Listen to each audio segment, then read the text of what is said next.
Everyone is familiar with the fact that when you look at a flora nowadays, a modern flora, there are all sorts of strange names of plants, and there are all sorts of strange reorganizations of plant families.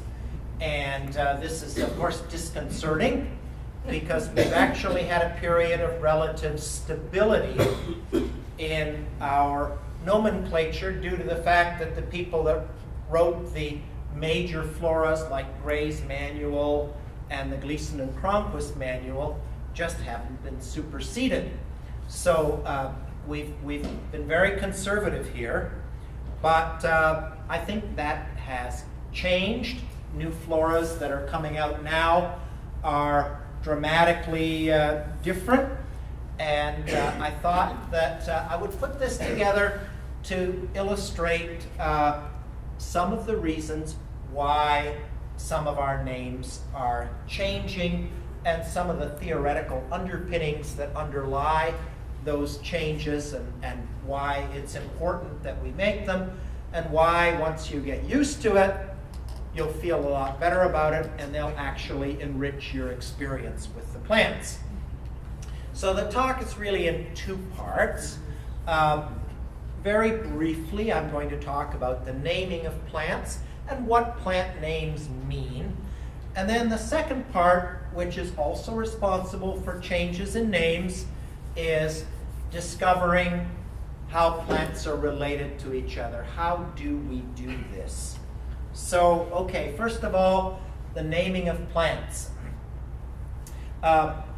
You are all familiar with the statement that a plant can have only one correct scientific name. The scientific name is composed of a genus and species. The thing that's often forgotten in this is what's tacked on at the end when classified in a particular way. So what that basically means is if your classification changes, the name may also change. So keep that in mind when people tell you that scientific names are stable because every plant can have only one correct one. That's true for any particular classification. Of course, Linnaeus started all this with Species Plantarum in 1753, and his great contribution was the condensing of complex polynomial names by which plants used to be known in the Mediterranean era into these binomials. And so that was the great benefit. And the other great thing that he did was arrange a hierarchical classification. What does that mean? It means that plant names are in ever decreasing units, each unit subsuming the smaller ones. So there's a plant kingdom, a division, flowering plants, class, Rhosopsida, the true dicotyledons, the buttercup order, the buttercup family, the genus, and the species. And the only name that we really use popularly are genus and species, and of course we classify things into families and key out families. You never see orders in books to any extent. So what this means is the plant name is linked to this hierarchy and encapsulates it, and any particular species will have the features of all of the upper level groups. So what this means naturally is that if the classification changes, if you decide that a plant goes in a different hierarchy, then the name may change, at least if the different hierarchy involves the genus and species. So, and of course, it may also go into a different family, which is also disconcerting. So that's basically the underpinnings of why names can change despite this very stable organization that we have built upon since Linnaeus. And one thing that I like to point out is all of our modern nomenclatural and taxonomic things we see build on the genetic relationships of plants and how they are intertwined with each other in their relationships. But this classification actually occurred before Darwin, before genetics was understood, and before we understood how inherited variation drives evolution. So the science was based on correlating discontinuities and patterns of variation. And that works surprisingly well. It's actually, to me, in many ways amazing how well it worked. But you can easily be fooled by superficial similarities or when plants differ radically in a few very striking features. And I'll show you some examples of that later on. So now we think we are getting closer to the answer. So, but why are we sure of this? Why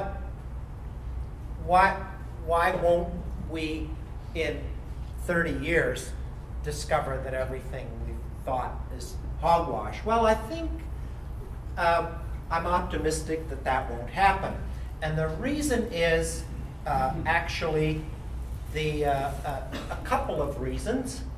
One is, of course, modern systematics has a much deeper and more comprehensive understanding of variation. We know about genetics, we know about inherited characteristics and characteristics that are not inherited and just environmental. But actually, the most important thing for understanding plant relationships are three particular items. First off, we can access the genome directly. And you are basically a rather liquid, sloppy bag that genes use to regenerate themselves. So we think that by being able to access the genome directly, rather than worrying about all the variation we see in those fleshy bags that contain the genome, we're getting much closer to the core of what makes you a member of Homo sapiens, or what makes a Carex species a particular entity. Now, of course, the genome is big, and there's a lot of features that it has. So in addition to accessing the genome, you need to figure out what to do with it. And there are two other things that relate to that. First of all is mathematicians have developed complex techniques that allow them to take differences in the genome and construct a probable branching pattern that produced those differences. And not only that, to give them even some statistical significance. Now, few taxonomists actually understand these complex algorithms. They're generated by mathematicians that sit in closed rooms and smoke too much. I don't really know. In any event, they're rather useful. But until rather recently, they were also somewhat pointless, because the calculations as applied to our genetic material, which is so massively complex, couldn't be done. But now we've actually developed powerful computers that can perform these mathematical analyses. So we can actually derive branching patterns that give us an insight into relationships, ancestor-dependent, descendant relationships in the past. So there's DNA. There's the base pairs that make up this chain. It's of course twisted into a spiral. And there are millions and millions of base pairs in your genome. More than even Donald Trump can imagine. It's huge. So, isn't that awful? My God. Imagine reminding people of the Republican primary. I'm sorry. In any event, if you think about what you do when you identify a plant, you use some characteristics and you measure the leaves and the height and a bunch of stuff. How many characters do you think your basic plant has? A few dozen. If you're really thorough and do anatomy and cellular measurements and that, you might actually get up to a couple hundred. But that plant's genome will have millions and millions and millions and millions of characters, base pairs.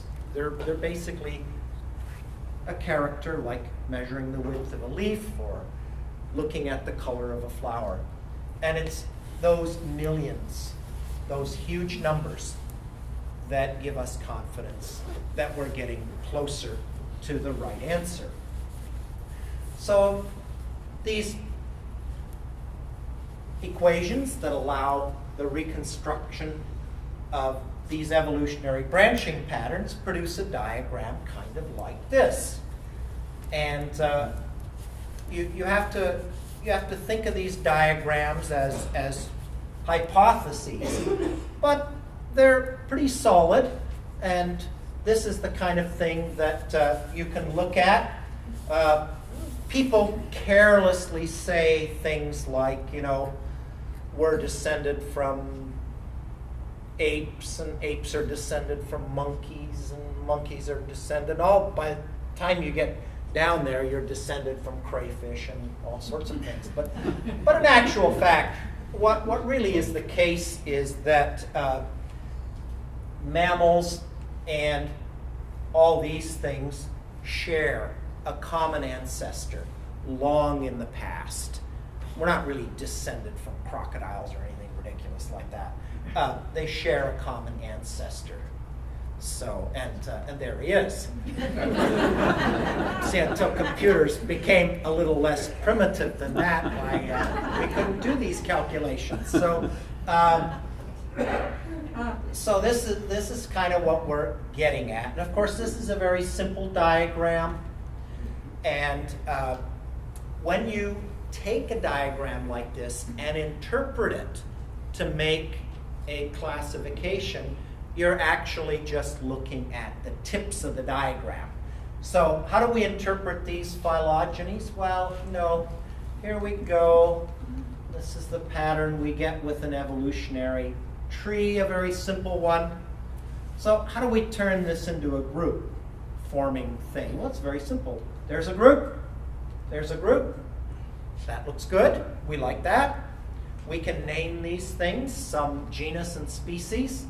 Well, there's a few problems. This would also be correct. So you have still differences of opinion. Can't have science without differences of opinion. So this is how we would interpret these phylogenetic diagrams. And of course, in reality, they look much more complicated, and this is on purpose. Of course, scientists do this because you can't really present a good seminar unless you have some inscrutable slides. So this is the kind of thing that's very important. Now, how does this look when you look at plant families and plant orders? And let's look at some interesting things about that. There are some really cool things that we've learned when we have taken all that DNA evidence and basically run the entire green plant system through it. First of all, keep in mind that way down here is the end point, and the things come off this. The lower down they come off, the longer ago they shared a common ancestor. So way back near the bottom, sticking off this somehow, are ferns. And there's a fern. We all like these little guys. And then, of course, next in line, now this is nothing unusual, next in line, of course, are conifers, along with cycads, ginkgo, and the Netales. This is more high school and undergraduate botany. Nothing too unusual there. But now there's something really interesting that we never knew before that I think people can appreciate. How many of you learned about monocots and dicots in school? You remember that? No, monocots have parallel veined leaves and flower parts in threes, and dicots have netted veined leaves and flower parts in fours and fives, and they have two cotyledons instead of one. Well, it ain't so. We all started out as dicots, and somewhere right there, the monocots branched off, and then there's the rest of the dicots. So dicots actually are composed of two different things. What we traditionally call true dicots here, and then these primitive things down here that predate the split between dicots and monocots. And these are pretty cool plants. I really like these guys. There are a lot of interesting things among these. So what are some of them? Right there are several lines going up. Amborellales, what on earth is that? Nymphaeales, that we know. Water lilies and their cousins. And Austrobaileaceae, what on earth is that? This is a group of families that is referred to by this name right here. That's the first letters of the families in there. These are ancient relics, and they actually predate even the split between monocots and dicots. So, and there are a couple of interesting things about these. One of them is, of course, that people generally thought that the primitive plant would be something dinosaurian, like this magnolia. Big, floppy thing. You can imagine some dinosaur snout snarfing down those leaves and flowers, and it all fit. Well, it's not that way. Actually the most primitive plant extant now is this little unisexual tropical shrub. Hard to believe. So it's a real shift in our thinking. So what else is in this basal group way back? Iliciaceae, these two. Water lilies, yes, we know water lilies. Magnoliids are also primitive, and they include not only dinosaurian things like magnolia, but also another interesting and unusual sidelight to our understanding of flowering plants, and that is that not all these extremely primitive things were woody. A lot of them were herbaceous. So the word of the day is paleo herb. A lot of these primitive things were herbaceous plants. And they have some really unusual features that I'll mention. Well, one of them is this. That's a paleo herb. Next time you're walking through the woods in the spring, you can point that out to people, and you'll amaze your friends and confound your enemies, and it'll be great. There's an interesting twist. In retrospect, botanists should be slapped silly for not realizing that there was something interesting about these primitive plants that we used to think were dicots. How many people can guess what it is? What's the common factor in all these primitive flowering plants that we used to think were dicots? What's unusual about all of these flowers? 3 parts. Exactly right. Chloranthaceae. That stripped down, just stamens. Sassafras. How many petals does sassafras have? 1, 2, 3, 4, 5, 6. Pawpaws. Look at that. 1, 2, 3. 1, 2, 3. Brassinia. 1, 2, 3, 4, 5, 6. How many stigmas? 1, 2, 3, 4, 5, 6. Tulip tree. 1, 2, 3, 4, 5, 6. 1, 2, 3 sepals. Nobody ever noticed this, really, and put it together, that these things actually predated the split between monocots and dicots, and a mark for that was that their flower parts were often in 3s. Even the monocots have something interesting about them. Acorus, the sweet flag.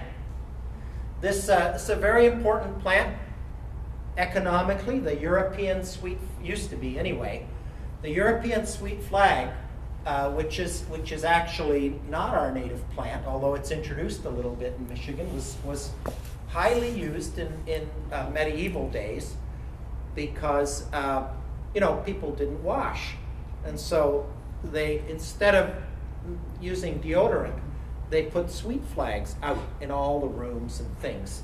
And when you see phrases in old books, I think even Shakespeare, about laying down flags, well, that's what they meant. They put sweet flags so you couldn't be smelled. So Acorus is not an aroid. It's not a member of the Araceae family, which is what we once thought. But it turns out it's the most primitive of all monocots. So that's a really interesting feature. In the Acoraceae, yeah, there's only one of them. It's an ancient relic surviving from the most primitive times. So, all right. What's all this got to do with name changes? Well, there's more to what we learn with reconstructing phylogenies than just being able to go deep into the past and understand how plant families are related.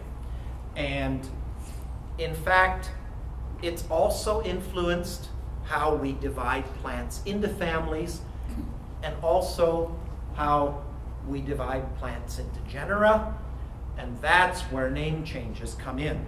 So what's behind these name changes?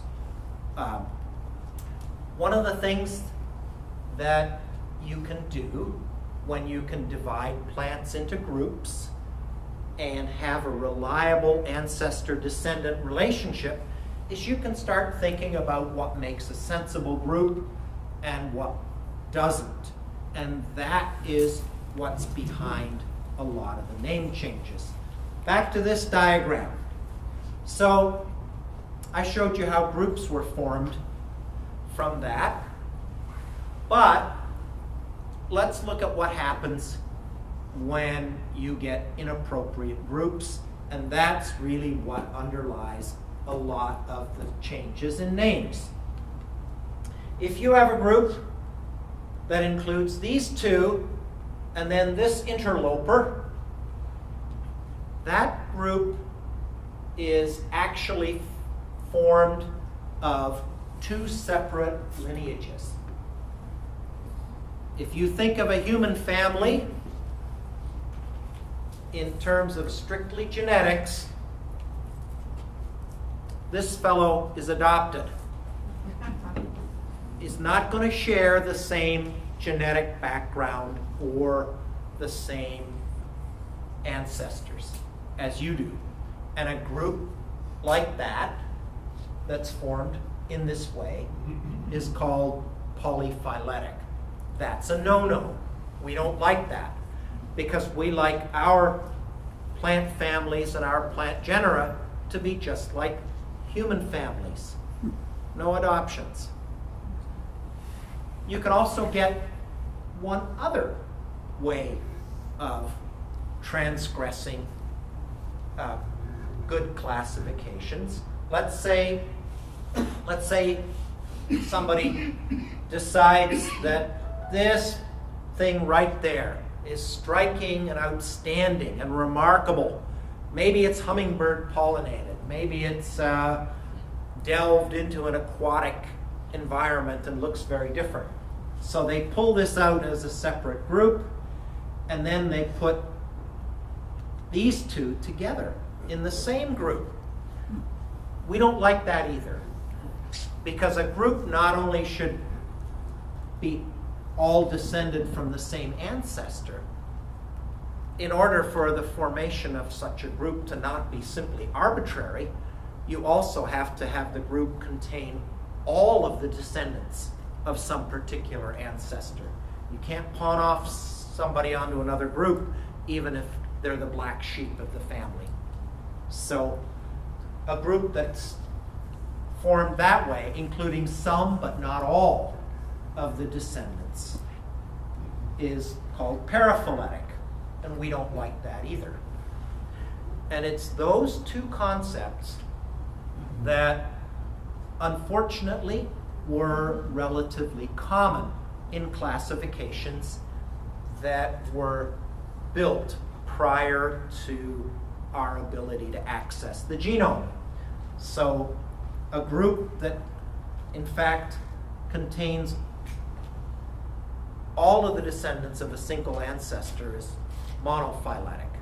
A single line is what that translates to, and that's what we like.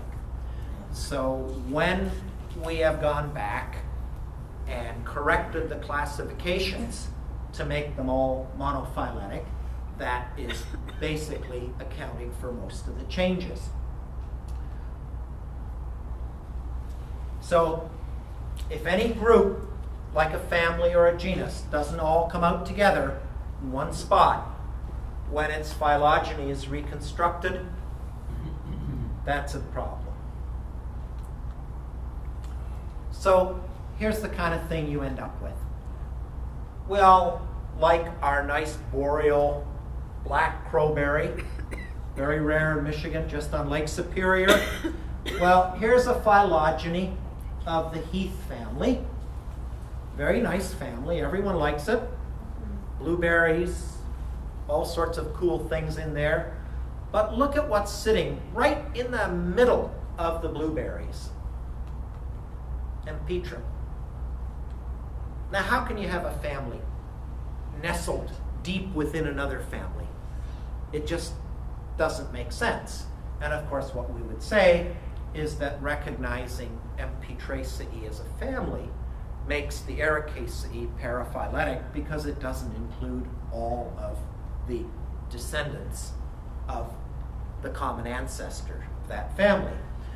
So we wouldn't recognize Empetraceae. We would just dump it into the Ericaceae. And it looks just like an Ericaceae. Why was it separated? It has a unique pollination system, unlike other Ericaceae. It's wind pollinated. So if you're wind pollinated, you don't need to fuss with any of that fancy stuff for attracting bugs like petals and nectaries and all of that stuff. You can strip yourself down to just your stamens and your pistils, but your flowers look so incredibly different that even though the plants and the fruits are the same, people would put it into a different family. So that's what happened. So now we dump Empetrum back into the Ericaceae. Lilies. Same thing happened with lilies. When people looked at the phylogeny of lilies, it turned out they were actually what we used to call Liliaceae. It turned out they were actually in several different orders, much less families. And actually, in retrospect, when you look at them, they don't look remotely alike. So we have all these things now. This is still Liliaceae. Allium is in the Alliaceae or Amaryllidaceae. Elytris is in the Nartheciaceae, and so on. So we've divided the lilies up to make each of the lily families monophyletic units. Lots of families turned out to be pretty heavily impacted. Scrophulariaceae no more. Penstemons are actually plantains with makeup. They're plantains that have made up their flowers to look gaudy and showy to attract bugs. So that's kind of surprising, but the molecules don't lie. So there's your penstemon, and there's your plantain, there's a bigger plantain. You're excused if you don't see the resemblance. It's in their genes. And there's actually a lot more to it than that. These Scrophulariaceae, what used to be Scrophulariaceae, are all hemiparasites. Hemi because they still have some green color, but they all parasitize other plants. And it turns out when you look at their classification, they actually fall together with these plants, which we used to put in the Orobanchaceae and still do. Why? Because these don't have any chlorophyll or leaves or anything. They're total parasites. But actually, when you look at these hemiparasites, they're not all that green to begin with. And now we are very sensibly put them together in the same family. All the parasites go together, whether they have green leaves or not. So, very good. This is the oddest thing. Monkey flowers and our eastern woodland lopseed. You know, who would have ever thought? Their fruits are so dramatically different.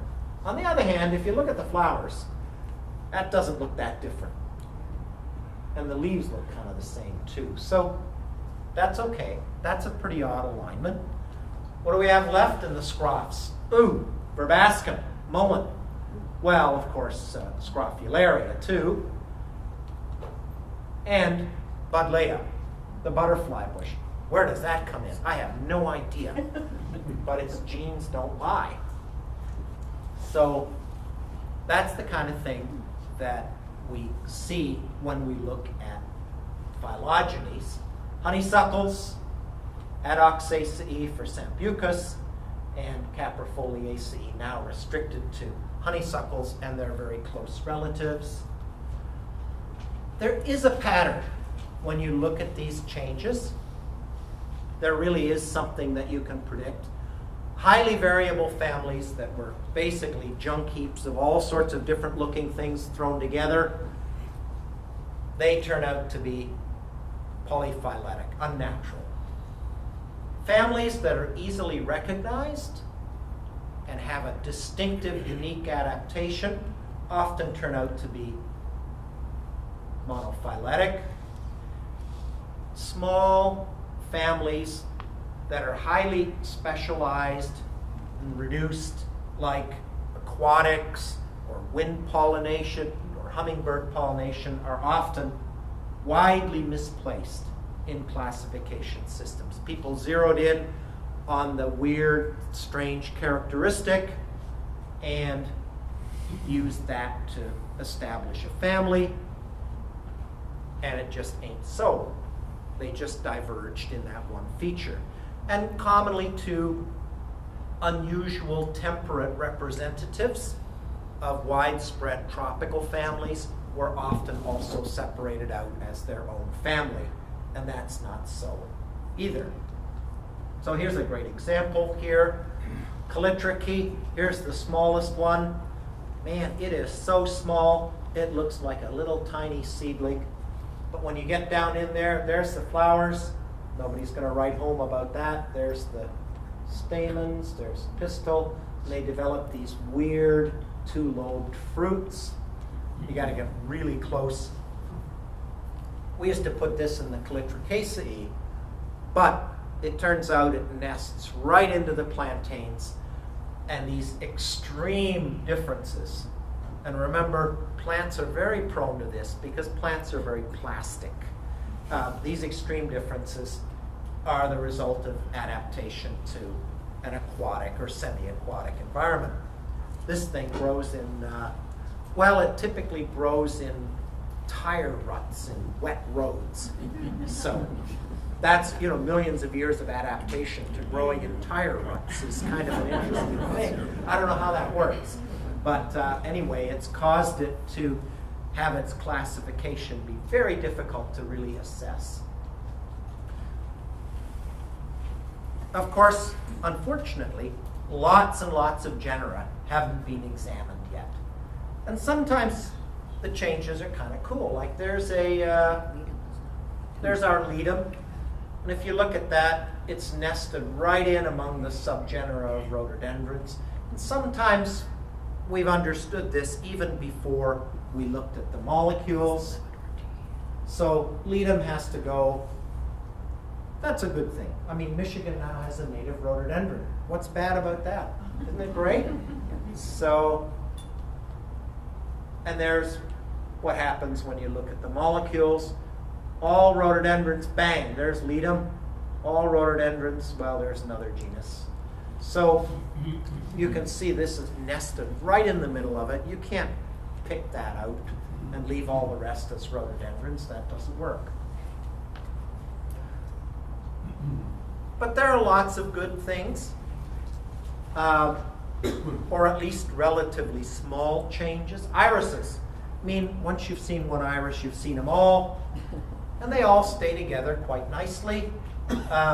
Well, there is a little bit of a difference. This iris, which doesn't look much like an iris until you look close, our blackberry lily is now not Bellum candida chinensis, but Iris domestica. And it's nestled right in, where is it here? Right there, smack in the middle of the irises. So its flowers are a bit funny, and so are the fruits, but it's an iris. There it is. Bottom line, it's your genes that matter, not your phenotype, not your external appearance. So, yeah, where? Bad Daisy will never be the same. It'll never be the same, no doubt about it. It's amazing what you can dig up when you hunt around. That's why they train people to do bibliographic research properly. So, which actually generally doesn't include reading Mad Magazine, but in this case, we're good. So, asters. This is a real sore point. Asters. Ooh, the aster disaster. What's the problem with asters? Well, here you have a nice phylogeny, and here are all the places where what we used to call asters come out. Well, you know already that this is bad. And that's why we have all sorts of fancy new names for our asters. And of course, the rules are such that any substitute name has to be several syllables longer and much more difficult to pronounce. So there's some of these unwritten rules here. So that actually is one of the most striking changes that we've had to make. But there are lots of families that aren't changed. Mustards. Mustards are all the same.